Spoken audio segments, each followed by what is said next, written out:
Om Swastiastu.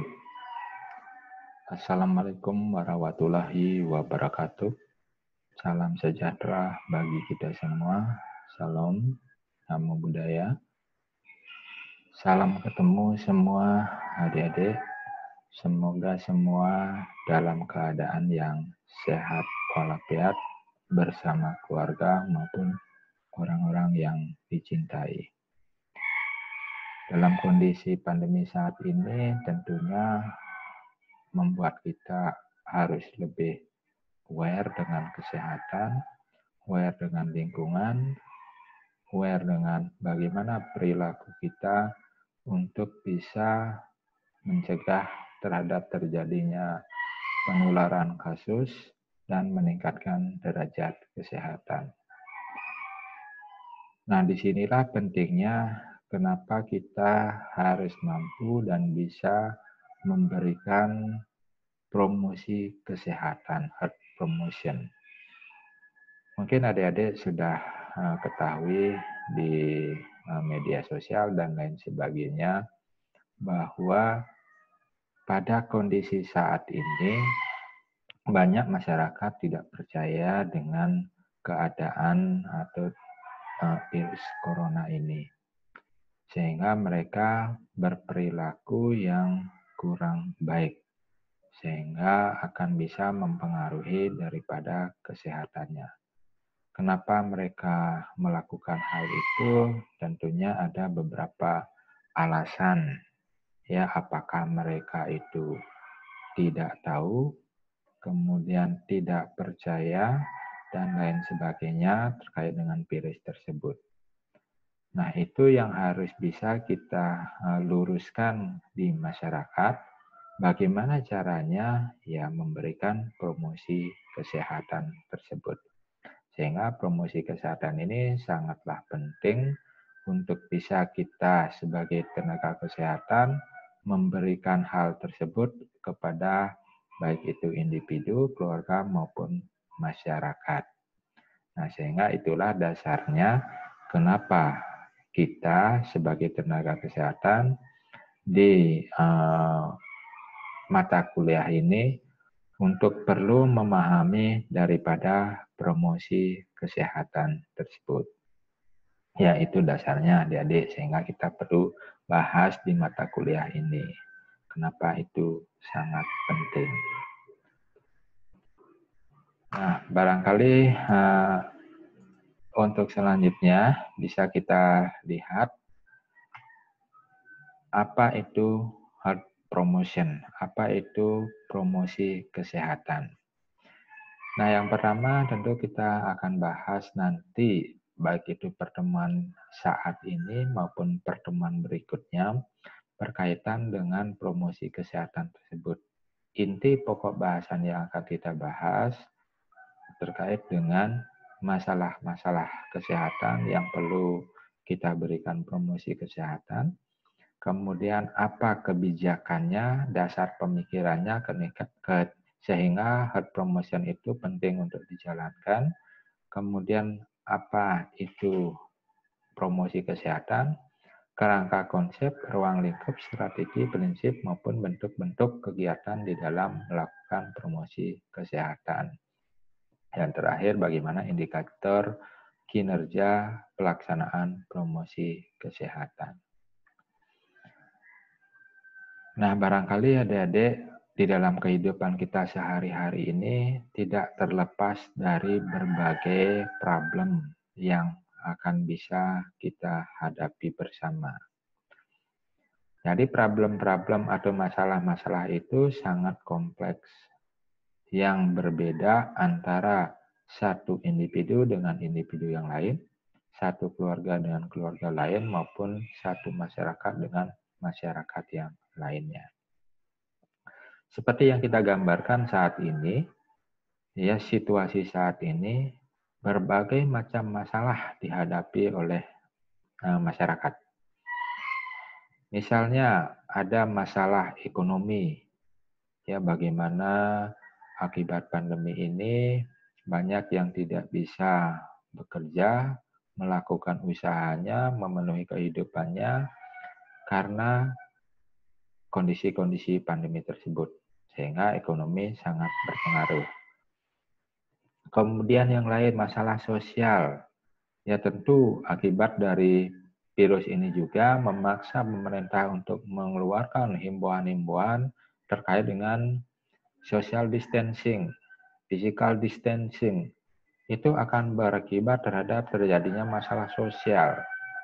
Tadinya hubungannya dengan orang-orang di sekitarnya itu bisa dilakukan dengan bebas. Nah, sekarang harus berjarak. Ya, kemudian masalah politik. Ya, tentu juga itu sangat berpengaruh, banyak masalah. Nah, intinya saat ini adalah masalah kesehatan. Itu main poinnya. Nah, masalah kesehatan inilah yang menjadi titik fokus kita sebagai tenaga kesehatan untuk bisa kita tanggulangi, kita selesaikan masalahnya melalui promosi kesehatan. Karena promosi kesehatan adalah ujung tombak daripada pemecahan masalah kesehatan. Itu adik-adik sudah sering dengar terkait dengan upaya promotif preventif, itu menjadi hal utama yang harus bisa kita lakukan sebelum upaya preventif seperti kuratif dan rehabilitatif. Sehingga masalah kesehatan inilah yang perlu kita tangani sebagai tenaga kesehatan melalui upaya promotif preventif ya dari berbagai kegiatan. Ya khususnya di sini promosi kesehatan. Nah, kemudian selanjutnya sedikit kita akan bahas faktor-faktor apa sajakah yang bisa mempengaruhi daripada derajat kesehatan seseorang. Jadi konsep H.L. Blum yang menyatakan bahwa ada 3 komponen yang mempengaruhi terhadap terjadinya derajat kesehatan, yang mempengaruhi derajat kesehatan seseorang. Ya, nah jadi ada individu, ada lingkungan, dan ada sistem kesehatan. Dilihat dari sisi individunya, orang perorangannya. Apa yang bisa mempengaruhi kesehatan? Ada perilaku. Jadi perilaku itu adalah bagaimana pola hidup seseorang. Perilaku hidupnya kurang baik, dan lain sebagainya. Bagaimana dia bertindak sehari-hari berkaitan dengan kesehatan. Misalnya cuci tangan, ya. Kemudian yang saat ini misalnya protokol kesehatan, pakai masker, ya, jaga jarak dan lain sebagainya. Itu salah satu kegiatan yang ada di individu yang bisa mempengaruhi kesehatan. Kalau itu tidak dilakukan dengan baik, bisa berpengaruh terhadap derajat kesehatan. Kemudian yang lainnya ada keturunan, ada genetik. Ya, jadi kalau perilakunya bagus, kemudian individu ini memiliki suatu genetik, ya contohnya misalnya orang tuanya DM atau hipertensi. Kemungkinan nanti individu ini akan mengalami masalah kesehatan akibat dari genetik tersebut, meskipun perilakunya sudah dilakukan seoptimal mungkin dengan perilaku yang baik. Ya, karena dia punya riwayat keturunan, bisa berisiko terhadap mempengaruhi derajat kesehatan. Yang lainnya ada kepercayaan, ada spiritual, ya terkait dengan perilaku tersebut di individu. Nah, kemudian faktor yang lain ada lingkungan. Jadi banyak ya komponen daripada lingkungan yang bisa mempengaruhi derajat kesehatan. Misalnya lingkungan fisik yang paling nyata. Ya, jadi masyarakat itu tinggal di lingkungan yang kotor, lingkungan yang kumuh dan tidak sehat. Barangkali itu sangat mudah untuk bisa mempengaruhi derajat kesehatannya. Kemudian lingkungan biologinya, ekonomi, budaya, pendidikan, rasa aman, komunikasi, transportasi, teknologi, maupun politik, itu bagian dari lingkungan yang tempat tinggal daripada individu tersebut, masyarakat tersebut yang bisa mempengaruhi kesehatan. Semakin baik kondisi lingkungan tempat tinggal mereka, akan semakin baik pula kemungkinan derajat kesehatan yang akan bisa didapatkan. Kemudian yang terakhir, sistem pelayanan kesehatan. Ya, bagaimana individu itu hidup ya di tempat-tempat yang terjangkau sistem pelayanan kesehatannya. Jadi dia tinggal di dekat puskesmas, rumah sakit, klinik, dan lain sebagainya. Dibandingkan misalnya dia tinggal di tempat yang jauh, di pegunungan, pedesaan, yang sangat sulit untuk bisa menjangkau sistem pelayanan kesehatan. Ya, istilahnya, jadi ketika dia itu mengalami masalah kesehatan, sudah bisa berkonsultasi, sudah bisa berobat ke pusat pelayanan kesehatan. Itu akan mempengaruhi derajat kesehatan mereka atau masyarakat juga, dibandingkan dia tinggal di tempat yang jauh. Kemudian bagaimana mutu dan efisiensi sistem pelayanan kesehatan yang ada tersebut. Ada misalnya puskesmas, tapi kok nggak ada petugas pelayanan kesehatan yang optimal di sana, mutunya nggak bagus. Ketika datang ke sana tidak mendapatkan pelayanan dan lain sebagainya, itu bisa mempengaruhi. Ya, nah kemudian jenis pelayanannya baik swasta maupun Pemda, kemudian tingkat dan jenis pelayanan kesehatan. Hanya ada tingkat primer saja, tidak ada pelayanan kesehatan yang lebih tinggi. Ya, jadi ada puskesmas saja. Tapi rumah sakit umum, rumah sakit daerah sangat jauh sekali. Nah, itu juga bisa mempengaruhi. Jadi ketiga ini harus seimbang. Kalau salah satu saja ini mengalami masalah, kecenderungan akan berisiko terhadap terjadinya penurunan derajat kesehatan. Lingkungannya bagus, ada sistem pelayanan kesehatan, tapi individunya perilaku orang itu nggak bagus, maka dia bisa berpengaruh terhadap penurunan derajat kesehatan. Jadi ini harus seimbang. Jadi semuanya ini harus bagus sehingga mendapatkan derajat kesehatan yang lebih optimal. Nah, jadi ini faktor-faktor yang bisa mempengaruhi derajat kesehatan. Dan inilah yang perlu kita nanti lihat ketika orang itu mengalami masalah kesehatan, di komponen mana mereka mengalami masalah kesehatan. Nah, di sanalah kita harus bisa memberikan informasi health education kepada individu, keluarga maupun masyarakat tersebut terkait dengan komponen mana mereka masalah mereka ada. Ya, nah, jadi itu. Nah, kemudian terhadap terjadinya masalah kesehatan yang ada saat ini menyebabkan pemerintah ini memiliki beban yang sangat berat. Apalagi saat ini ekonomi sangat terpuruk akibat dari pandemi COVID-19 ini. Ya. Nah, beban ganda ini diakibatkan pada saat ini ya barangkali fokus pelayanan yang diberikan dekade ini ya dan periode-periode sebelumnya itu berfokus ke arah kuratif yang artinya pengobatan. Ya, jadi ketika ada orang mengalami masalah kesehatan, sakit, datang ke rumah sakit, baru itu diobati. Jadi pemerintah belum fokus upaya promotif preventif.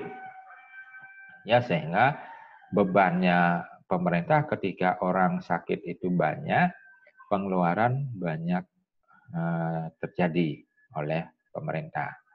Ya, sehingga dana itu terkonsentrasi lebih banyak ke arah yang sakit. Nah, coba dibayangkan kalau perilaku orang atau masyarakat ini kita tidak kelola dengan baik. Contoh saja misalnya perilaku sekarang, orang itu tidak mau memakai masker, social distancing, cuci tangan, dan lain sebagainya. Apa yang bisa terjadi? Sejumlah 85% orang yang saat ini dalam kondisi sehat, mereka akan cenderung ke arah sakit.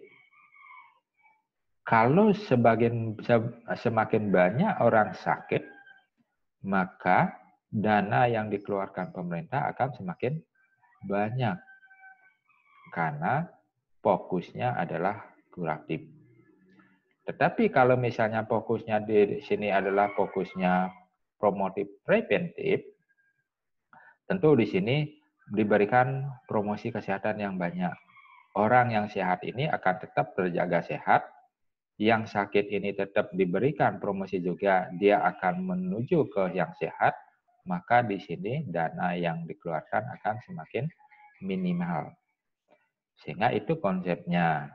Ya, kenapa promosi kesehatan itu penting untuk dilakukan. Nah, kalau seperti ini terus kondisi bangsa kita saat ini, khawatirnya beberapa tahun ke depan beban daripada negara itu akan semakin berat akibat dari kebijakan-kebijakan daripada promotif itu tidak dijalankan dengan optimal, tetapi yang lebih difokuskan adalah kuratif dan rehabilitatif. Jadi itu nanti kita akan takutkan nanti terjadi suatu piramid yang kebalik. Ya, sehingga kenapa kita perlu memberikan promosi tersebut. Okay. Nah, promosi kesehatan saat ini yang muncul ya berdasarkan berbagai dasar pemikiran maupun kebijakan yang sudah dikeluarkan. Ya, untuk meminimalkan beban tadilah banyak kebijakan dikeluarkan oleh pemerintah. Apalagi saat ini. Ya, terutama di eranya Presiden Joko Widodo melalui program Nawacita beliau. Jadi banyak difokuskan saat ini bagaimana upaya promosi itu dilakukan lebih gencar dibandingkan kuratif rehabilitatif. Nah, banyak dasar kebijakannya. Misalnya di sini, kesehatan itu adalah hak asasi yang artinya bahwa semua itu berhak untuk sehat, hak dasar. Jadi undang-undang mengamanahkan hal tersebut sehingga negara itu bertanggung jawab untuk bisa menjaga kesehatan daripada setiap individu atau penduduknya. Kemudian kesehatan juga adalah investasi yang artinya kalau kita sehat, kita bisa produktif, maka kita tidak mengeluarkan biaya di dalam mengarungi kehidupan ini. Tetapi kalau misalnya kita memiliki masalah kesehatan, tentu kita tidak bisa berinvestasi, hanya bisa mengeluarkan dana terus. Sehingga kita perlu menjaga kesehatan. Saat ini jangan hanya investasinya properti, tanah, mobil, dan lain sebagainya. Ya, yang lebih penting investasilah kesehatan. Karena kesehatan itu adalah hal utama. Jadi kalau sudah sehat, segala sesuatu bisa dikerjakan untuk bisa memenuhi kebutuhan kehidupan kita. Kemudian kesehatan itu adalah karunia Tuhan. Ya, jadi itu adalah dasarnya yang harus kita jaga agar kita selalu sehat. Gimana upaya apa yang bisa dilakukan? Ya, merubah perilaku dan lingkungan kita melalui promosi. Kemudian saat ini terjadi transisi epidemiologi. Ya, jadi adanya perubahan transmisi berbagai macam virus, bakteri, dan lain sebagainya semakin banyak, semakin kompleks, semakin kebal, berubah-ubah virus penyakit terus. Nah, ini perlu kita rubah perilaku lingkungan kita melalui promosi juga. Yang tadinya virus flu misalnya bisa ditangani dengan baik, saat ini flu itu berubah ke COVID. Ya, barangkali seperti itu ilustrasinya, sehingga perlu promosi. masalah-masalah hidup kita semakin kompleks, ya, sehingga masalah kesehatan juga semakin banyak. Tidak aja masalah penyakit yang sifatnya penyakit menular, ya, jadi penyakit tidak menular juga muncul begitu banyak model dan ragam macamnya, sehingga perlu merubah perilaku maupun lingkungan melalui promosi kesehatan. Nah, semua itu dilakukan kalau tidak mempan, makanya dikeluarkan undang-undang maupun peraturan pemerintah untuk memaksa daripada individu berperilaku hidup sehat. Ya, jadi saat ini kan pemerintah mengeluarkan berbagai kebijakan, ya, untuk memaksa mereka itu untuk merubah perilakunya. Apalagi di era globalisasi, desentralisasi saat ini. Jadi dulu di era-era COVID-19 ini, di bulan Januari, itu virus ada di Wuhan, Cina. Ya, kalau saja era globalisasi nggak terjadi, maka virus itu akan stay di Cina, nggak kemana-mana. Tapi kenyataannya karena era globalisasi, orang itu bisa pergi kemana-mana sangat mudah, akhirnya menular ke tempat-tempat lain, akhirnya menjadi pandemi. Jadi hampir semua negara itu sudah ditemukan daripada virus COVID-19 itu. Sehingga ini perlu adanya promosi kesehatan. Jadi seperti itu dasar pemikirannya kenapa diperlukan kebijakan untuk menjalankan promosi kesehatan.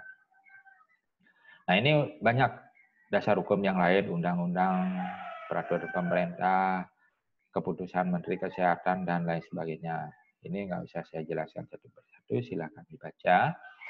Kemudian ini juga, ya, jadi sangat banyak sekali pemerintah sudah mengeluarkan bentuk peraturan-peraturan maupun undang-undang untuk menjalankan promosi kesehatan, memaksa daripada masyarakat untuk berperilaku hidup bersih dan sehat. Ya, tujuannya hanya satu, yaitu untuk meningkatkan derajat kesehatan masyarakat. Nah, barangkali hal ini sudah sering adik-adik lihat, baca, dan lain sebagainya di media sosial, media mainstream, dan lain sebagainya juga terkait dengan logo Indonesia Sehat yang dikeluarkan oleh pemerintahan Joko Widodo. Jadi semua ini bermakna. Jadi ada lambang atau logo gambar seperti ini mencirikan perilaku sehat. Salah satu komponen yang mempengaruhi derajat kesehatan, ya, yang faktor-faktor yang pengaruh derajat kesehatan yang saya jelaskan di awal tadi. Nah, ini dibuat titik fokus di logo ini. Kemudian lingkungannya dibalut oleh lingkungan yang sehat, perilakunya harus sehat melalui germas, ya. Jadi perilaku sehat melalui germas tersebut yang sering didengung-dengungkan, barangkali nanti adik-adik akan bahas di pertemuan berikutnya kegiatan germas tersebut di mata kuliah yang lain, apa saja itu perilaku germasnya, misalnya makan, tidur teratur, olahraga, dan lain sebagainya. Kemudian dibalut oleh lingkungan yang sehat, kemudian adanya mutu pelayanan yang sehat, ya, itu akan membuat derajat kesehatan seseorang itu akan semakin baik. Sehingga di logo ini faktor-faktor yang pengaruh kesehatan itu menjadi titik fokus ilustrasinya. Nah, kunci pentingnya di dalam kegiatan promosi kesehatan yang bisa kita lakukan, jadi kita memberikan promosi kesehatan itu bentuknya adalah jualan atau menjual hal-hal yang berkaitan dengan kesehatan. Barangkali adik-adik paham dengan teori dagang, dia pasti akan menjual produk barang mereka dengan begitu baiknya, dengan begitu manisnya, ya, untuk orang itu mau memperhatikan dan mau membeli. kita sebagai seorang promosi kesehatan juga begitu.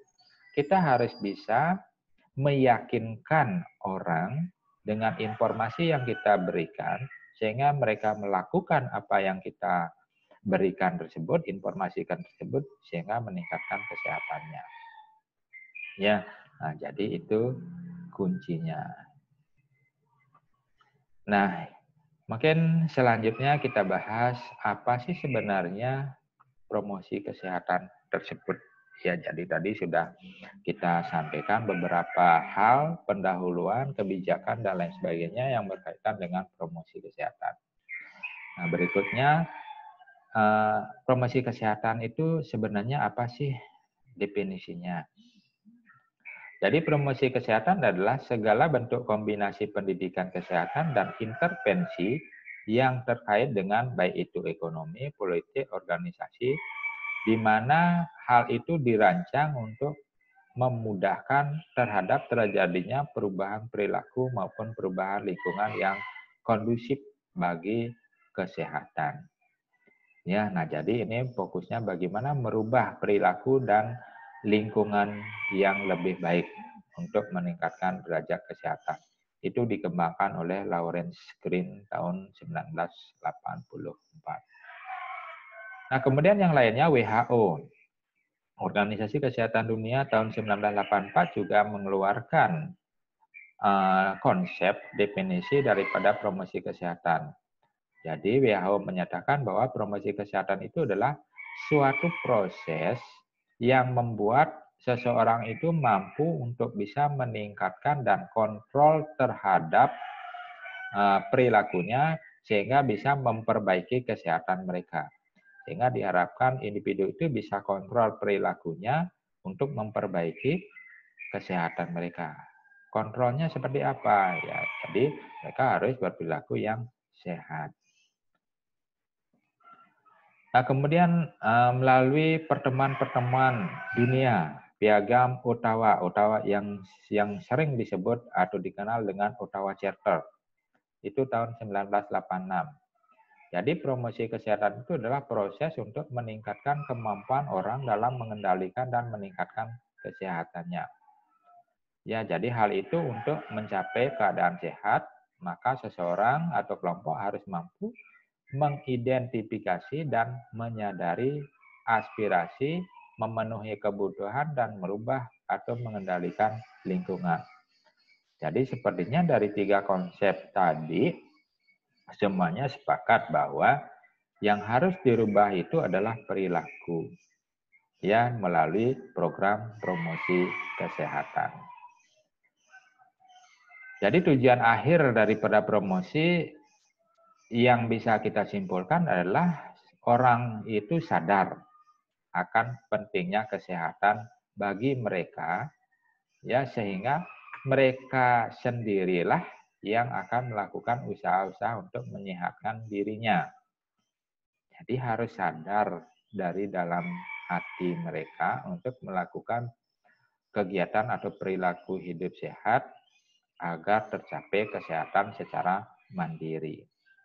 Nah, gimana untuk bisa sadar? Itulah kuncinya.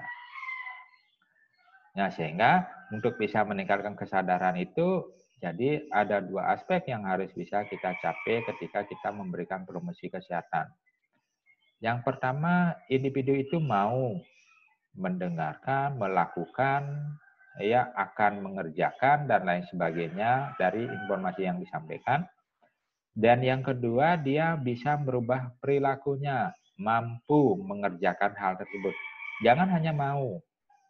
Contohnya misalnya ketika disampaikan informasi, Bapak nanti kalau keluar harus pakai masker ya. Oh, nggih. Kemudian ketika keluar dia tidak menggunakan masker. Berarti itu belum mampu, baru sekedar bilang mau saja, tapi belum mampu merubah perilaku. Jadi itu belum dikatakan promosi kita berhasil. Tapi ketika dia bilang iya, kemudian ketika dia keluar menggunakan masker, berarti promosi kita sudah berhasil. Karena sudah bisa meyakinkan daripada seseorang dan merubah perilakunya. Nah, di dalam kegiatan kita, saya literasikan saat ini kita cenderung lebih aktif dalam mengatasi masalah kesehatan masyarakat. Ya, jadi untuk bisa memecahkan masalah inilah kita perlu promkes. Ya, sehingga masyarakatlah yang menciptakan kesehatan mereka untuk lebih baik. Jadi seperti saat ini pandemi ini, kalau seperti ini kondisinya nggak pakai masker, di area COVID ini, social distancing-nya itu nggak diperhatikan, ya pastilah orang-orang di sekitar ini akan berisiko sekali terhadap terjadinya penularan COVID. Sehingga disinilah kita harapkan kesadaran mereka itu harus lebih baik. Ya, melalui promosi kesehatan yang harus bisa kita berikan lebih baik, lebih gencar, dan lain sebagainya. Nah, kemudian selanjutnya, ruang lingkup daripada promosi kesehatan. Apa saja yang bisa kita sampaikan, yang bisa kita lakukan di dalam penyelenggaraan promosi kesehatan maupun pendidikan kesehatan ini. Jadi ruang lingkupnya, upaya yang kita lakukan adalah advokasi. Upaya bagaimana kita mempengaruhi daripada seseorang itu sehingga perilakunya, lingkungannya itu bisa dirubah ke arah perilaku dan lingkungan yang lebih baik. Nah, kemudian memotivasi, ya, memberikan suatu dorongan untuk berperilaku yang lebih baik melalui peningkatan upaya-upaya promotif, memberikan penyuluhan-penyuluhan, ya, memberikan informasi, kemudian melalui sosial marketing, kampanye sosialisasi itu bisa kita lakukan, kemudian pengorganisasian penggerak pemberdayaan masyarakat. Jadi melalui tokoh-tokoh masyarakat, orang-orang penting di lingkungannya, itu yang kita rangkul, kita ajak untuk bisa memberikan promosi bersama-sama.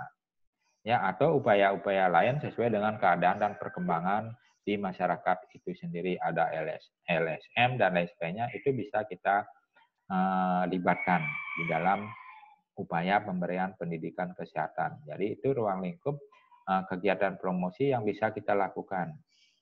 Jadi kita harus bisa melihat potensi yang ada di lingkungan kita. Jangan kita hanya bekerja sendirian. Ya, sehingga promosi itu akan lebih merata, lebih baik, dan lebih diterima oleh masyarakat. Jadi misalnya saja ketika kita masuk suatu daerah, berbuih-buih kita memberikan promosi, tidak dihargai, tidak diperhatikan, tapi ketika kita menggunakan pemberdayaan masyarakat, kita ajak tokohnya, kita ajak pemuka agamanya dan lain sebagainya di masyarakat itu, ternyata mereka mau mengikutinya. Nah, barangkali seperti itu ruang lingkup yang bisa kita lakukan. Kemudian berikutnya, bagaimana strategi bentuk kegiatan dan pesan utama yang bisa kita sampaikan di dalam kegiatan promosi kesehatan.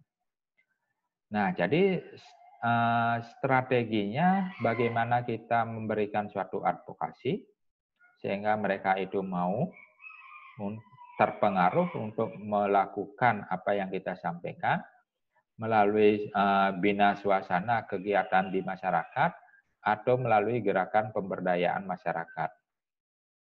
Ya. Nah, jadi semua ini strateginya. Nah, apa bentuk kegiatannya? Misalnya pemberdayaan masyarakat.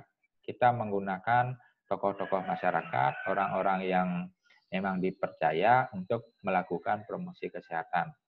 Atau mengembangkan kemitraan, bekerja sama dengan lembaga-lembaga di masyarakat. Upaya advokasi, pembinaan suasana, pengembangan sumber daya manusia, pengembangan ilmu pengetahuan teknologi, kemudian mengembangkan media maupun sarana, infrastruktur, dan lain sebagainya, itu kegiatan yang bisa kita lakukan dalam upaya promosi kesehatan.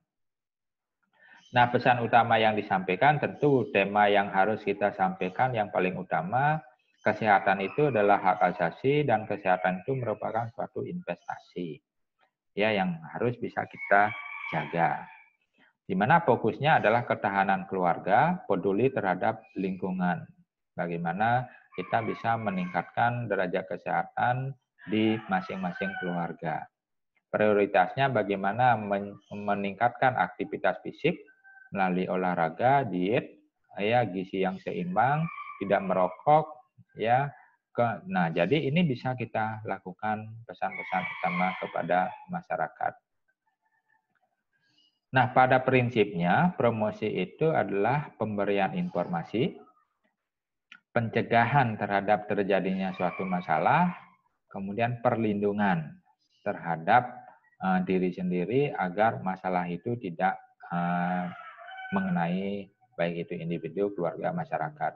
Sehingga prinsipnya ada 3 hal ini, ya, promosi, informasi, proteksi dan preventif.